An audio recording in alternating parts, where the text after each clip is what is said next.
स्वागत है आपका हमारे YouTube चैनल श्याम सर पर। आइए आज समझते हैं अदिश और सदिश राशि, स्केलर एंड वेक्टर क्वांटिटीज के बारे में।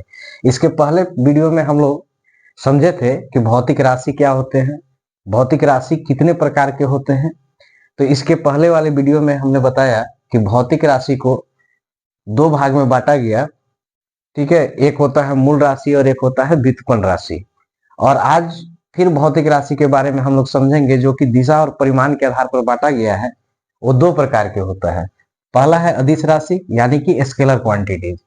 तो अदिश राशि का मतलब क्या होता है कि वे भौतिक राशियां जिन्हें व्यक्त करने के लिए केवल परिमाण की आवश्यकता होती है। किस चीज की आवश्यकता होती है? परिमाण। परिमाण का मतलब क्या होता है? बहुत बच्चे यही कंफ्यूज कर जाते हैं कि ये परिमाण है क्या।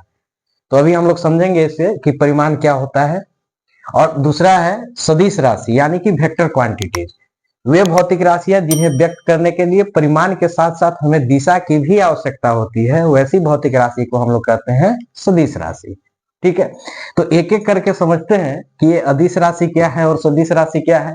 जो कंफ्यूजन होता है, परिमाण जैसे ही आता है बच्चे डर जाते हैं कि ये परिमाण नया शब्द है क्या। तो आइए इसको समझाने का प्रयास करते हैं कि परिमाण है क्या। देखिए, दिशा और परिमाण के आधार पर भौतिक राशि दो प्रकार का हुआ। पहला है अदिश राशि, पहला है अदिश राशि, ठीक है। और दूसरा है सदिश राशि, दूसरा है सदिश राशि। तो अदिश राशि का मतलब क्या होता है? तो अदिश राशि परिमाण प्लस इकाई, ये हुआ अदिश राशि। सदिश राशि क्या होगा? परिमाण प्लस इकाई, इसके साथ इसमें लगेगा दिशा, ये हुआ सदिश राशि। जैसे कि अगर मान लीजिए हमें कोई दुकान पर गए, कोई दुकान पर जाते हैं, हमें 4 केजी चीनी चाहिए। कितना केजी? 4 केजी। तो 4 केजी जैसे ही आप दुकानदार को बोलिएगा कि हमें, अगर दुकान पर गए बोले कि हमको 4 केजी दीजिए, तो क्या दीजिए? तो भाई 4 केजी चीनी दीजिए, 4 केजी चावल दीजिए, कुछ भी हो सकता है। तो 4 जो हुआ ये हुआ परिमाण, मतलब कि संख्यात्मक मान को हम कहते हैं परिमाण। और इसके साथ क्या चाहिए? 4। तो 4 आप उसके बाद लगाए केजी, तो केजी क्या हुआ? इसका इकाई हुआ। तो 4 केजी मतलब 4 हुआ परिमाण और इकाई हुआ केजी। तो आप दुकानदार समझ जाता है कि आपको क्या चाहिए। अगर दुकानदार को जाके आप बोलिएगा कि हमें 4 लीटर चीनी दीजिए, तो कहेगा कि महामूर्ख है भाई, कहां से आया है। क्योंकि अलग अलग भौतिक पदार्थों को मापने का अलग अलग इकाई होता है। तो अदिश राशि में क्या होता है कि परिमाण और इकाई दोनों होता है। परिमाण मतलब संख्यात्मक मान। परिमाण का मतलब क्या हुआ? परिमाण का मतलब समझना है संख्यात्मक मान, संख्यात्मक मान या संख्या, या संख्या को हम क्या कहेंगे? परिमाण कहेंगे। ठीक है, क्लियर है? परिमाण का मतलब क्या होता है? संख्यात्मक मान या संख्या।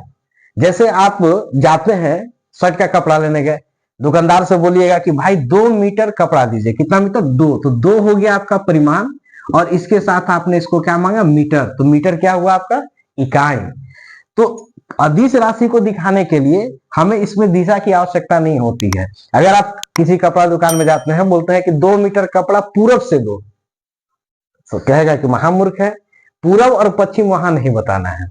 यानी कि अदिश राशि जो होता है बिना दिशा का, जो कि पूरा का पूरा समझ में आ जाता है। हम गए, बोले कि भाई 3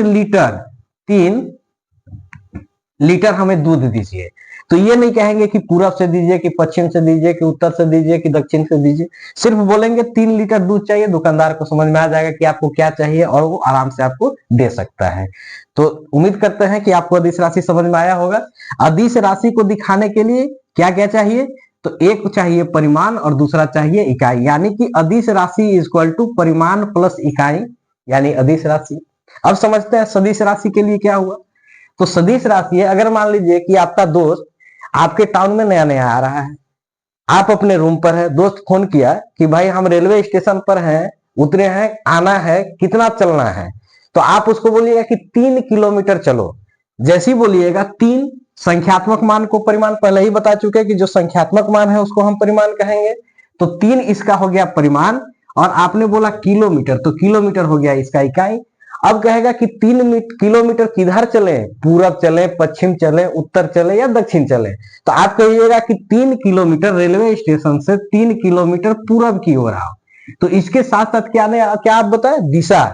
नहीं तो अगर वो स्टेशन पर उतरा, बोले 3 किलोमीटर चलो, 3 किलोमीटर चल दिया, अब जाना कहीं और था, पहुंच कहीं और जाएगा, तो काम गड़बड़ा जाएगा उससे। तो सदिश राशि में क्या होता है कि परिमाण इकाई के साथ साथ क्या होता है, दिशा भी बताना पड़ता है, तो उसको कहते हैं कि वो क्या है, सदिश राशि है। अगर मान लीजिए कि आप कहीं नए शहर में गए हैं, आप दोस्त को फोन किए कि हमको आपके रूम पर आना है, तो बोलेगा कहाँ हो, तो बोलेगा बस स्टैंड है। तो बोलिए बस स्टैंड से अब किधर चले, तो बोलेगा कि बस स्टैंड से 100 मीटर की दूरी पर। तो 100 क्या हो गया आपका परिमाण, मीटर बोला तो मीटर क्या हो गया, इकाई। अब बोलेगा कि 100 मीटर पश्चिम की ओर आओ, तो पश्चिम क्या हो गया, दिशा। तो आप एग्जैक्ट उस लोकेशन पर पहुंच सकते हैं। तो सदिश राशि और अदिश राशि, अदिश राशि में क्या होता है कि वे भौतिक राशियां जिन्हें व्यक्त करने के लिए हमें दिशा की आवश्यकता नहीं होती है, सिर्फ परिमाण की आवश्यकता होती है, उसको हम बोलेंगे अदिश राशि। और सदिश राशि में परिमाण के साथ साथ दिशा की आवश्यकता होती है, उसको हम बोलेंगे सदिश राशि। तो याद रखना है, इसको शॉर्ट में याद रख सकते हैं कि अदिश राशि इक्वल टू परिमाण प्लस इकाई, जिसमें परिमाण और इकाई हो अदिश राशि हुआ, और सदिश राशि इक्वल टू परिमाण प्लस इकाई प्लस दिशा। यानी कि परिणाम और इकाई के साथ साथ हमको क्या चाहिए, दिशा भी बताना पड़ेगा, तो उसको हम बोलेंगे ये सदिश राशि है। उम्मीद करते हैं कि ये वीडियो आपको पसंद आएगा और समझ में आया होगा। फिर मिलते हैं अगले वीडियो के साथ, तब तक के लिए धन्यवाद।